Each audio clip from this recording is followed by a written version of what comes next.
जय हिंद दोस्तों, कैसे हैं आप सब। Welcome to channel. दोस्तों आ गया हूँ फिर से एक नई वैकेंसी लेके। आज की वैकेंसी काफ़ी इंपॉर्टेंट एंड खास है बिकॉज आज जिस ऑर्गेनाइजेशन ने वैकेंसी निकाली है उसकी बात करूँ तो ये one of the most important organisations of our country. अगर बोलूँ तो ये बहुत ज़्यादा नहीं होगा बिकॉज ये जो वैकेंसी आई है ये आया है फ्रॉम इसरो। जी हाँ, इंडियन स्पेस रिसर्च ऑर्गेनाइजेशन, भारतीय अंतरिक्ष अनुसंधान संस्थान की तरफ से ये वैकेंसी आई है। और ये जो वैकेंसी है ये मल्टीपल पोस्टें हैं, वेरियस पोस्टें आई है इसमें। मेनली 3 या 4 अगर बोले तो 4 अलग अलग पोस्टें हैं। और ये जो वैकेंसी आई है ये जोन वाइज वैकेंसी आई है।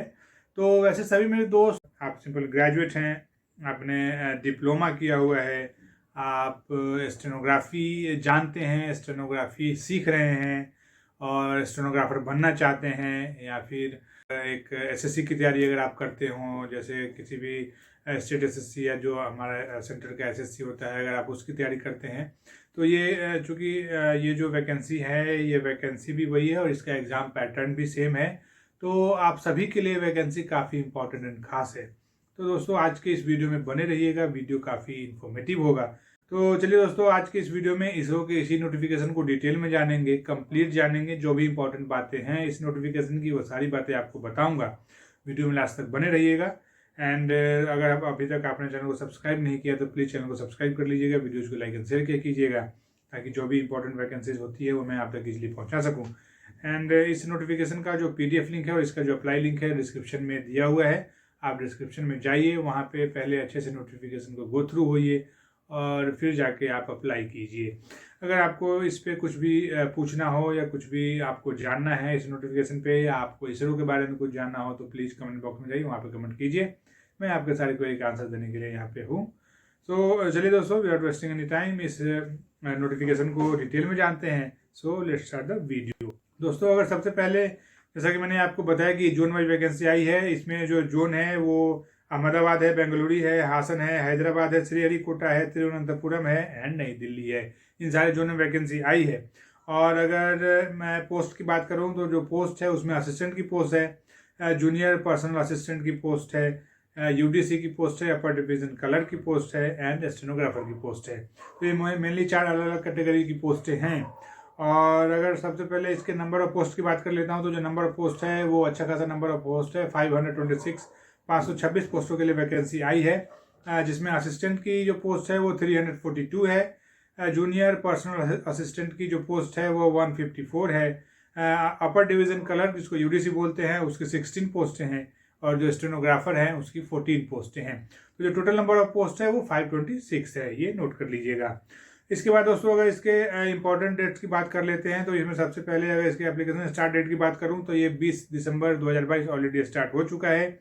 और इसके लिए जो लास्ट डेट है वो 9 जनवरी 2023 है। 9 जनवरी 2023 तक आप इसके लिए लास्ट अप्लाई कर सकते हैं। तो इस लास्ट डेट को आपको कहीं पे मेंशन कर लेना चाहिए, बट आपको लास्ट डेट तक वेट नहीं करना है, आपको लास्ट डेट से पहले ही इसके लिए अप्लाई कर देना है इफ़ यू आर एलिजिबल।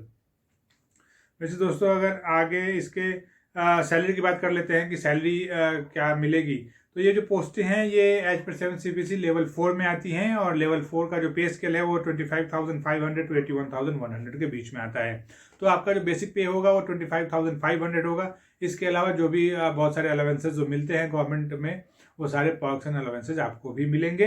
तो अगर सैलरी वाइज देखें तो salary is very good, very handsome salary will get. So salary में आपको सोचना नहीं है। आगे दोस्तों अगर इसके एज की बात कर लेता हूँ तो जो एज है वो मैक्सिमम एज 28 ईयर्स से ज़्यादा नहीं होना चाहिए। आपकी एज 28 साल से ज़्यादा नहीं होनी चाहिए।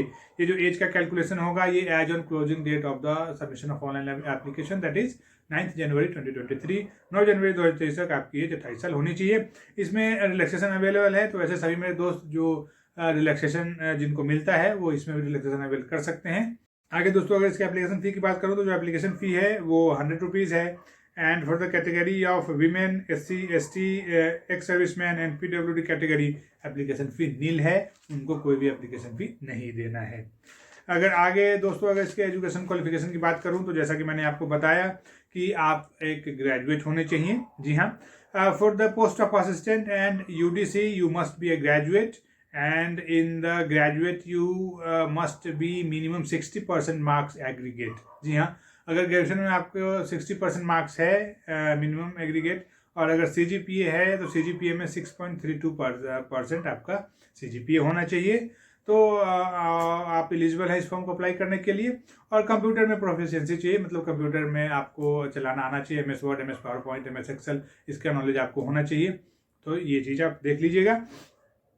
वैसे दोस्तों आगे अगर for the post of junior personal assistant and stenographer की बात करूँ तो इसके लिए जो ऊपर है, जैसे कि मैंने आपको बताया कि ग्रेजुएट होने चाहिए विद 60% मार्क्स, ये तो है ही है।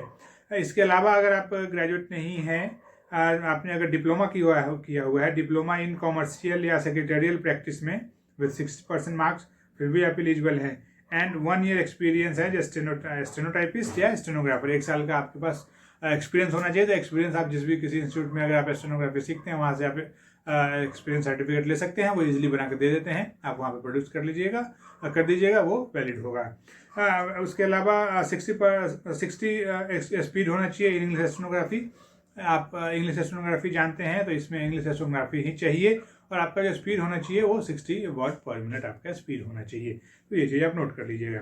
वैसे दोस्तों अगर आगे इसके सिलेक्शन प्रोसेस की बात करूँ तो जो सिलेक्शन प्रोसेस है ये बहुत ही ईजी है, because there is only 1 written exam, that is objective type multiple choice question exam, and after qualifying in examination you will call for skill test, computer literacy test या stenography test wherever applicable। आप अगर assistant या UDC के लिए apply करते हैं तो आप स्किल टेस्ट वहाँ पे आपको देना पड़ेगा कंप्यूटर टाइपिंग के लिए, और कंप्यूटर का लिटरेसी आपका देखा जाएगा। और अगर आप स्टेनो या पर्सनल असिस्टेंट के लिए अप्लाई करते हैं तो वहाँ पे आपको स्टेनोग्राफी टेस्ट आपका देखा जाएगा। तो ये चीज़ें आप नोट कर लीजिएगा। वैसे दोस्तों अगर आगे इसके एग्जाम पैटर्न की बात करूं तो जो एग्जाम का पैटर्न है वो for the post of assistant and UDC की बात कर लेता हूं पहले। तो जो ये असिस्टेंट एंड UDC का जो एग्जाम पैटर्न है उसमें एक पेपर होगा, ऑब्जेक्टिव टाइप का होगा, मल्टीपल चॉइस क्वेश्चन होगा, जिसमें जनरल इंग्लिश से 50 क्वेश्चन पूछा जाएगा 50 मार्क्स का, क्वान्टिटेटिव एप्टीट्यूड का 50 क्वेश्चन होगा 50 मार्क्स का, जनरल इंटेलिजेंस एंड रीजनिंग का 50 question 50 marks, and general knowledge का 50 क्वेश्चन 50 मार्क्स। तो जो टोटल नंबर ऑफ क्वेश्चन होगा वो 200 होगा, टोटल मैक्सिमम मार्क्स 200 होगा। एंड इसके लिए जो आपको टाइम दिया जाएगा ये 2 घंटे का टाइम दिया जाएगा, 2 आवर में आपको ये क्वेश्चन पेपर सॉल्व करना है। वैसे दोस्तों अगर आगे for the post of JPA junior personal assistant and stenographer की बात करूँ तो उसके लिए जो पेपर है उसमें 3 अलग अलग सब सेक्शंस हैं। ये जो सेक्शन है उसमें इंग्लिश लैंग्वेज एंड कम्प्रीहेंशन से 100 क्वेश्चन 100 मार्क्स का, रीजनिंग से 50 क्वेश्चन 50 मार्क्स का, and math plus general knowledge से 50 क्वेश्चन 50 मार्क्स का पूछा जाएगा। तो इसमें भी टोटल नंबर ऑफ क्वेश्चन है वो 200 है, टोटल मैक्सिमम मार्क्स 200 है, और इसके लिए भी आपको 2 आवर का टाइम दिया जाएगा, 2 घंटे में आपको इस क्वेश्चन पेपर को सॉल्व करना है। तो ये जो क्वेश्चन पेपर है जैसा कि आप देख सकते हैं कि ये as per the pattern of SSC, ये जो स्टाफ सिलेक्शन कमीशन का पैटर्न होता है ये सेम है।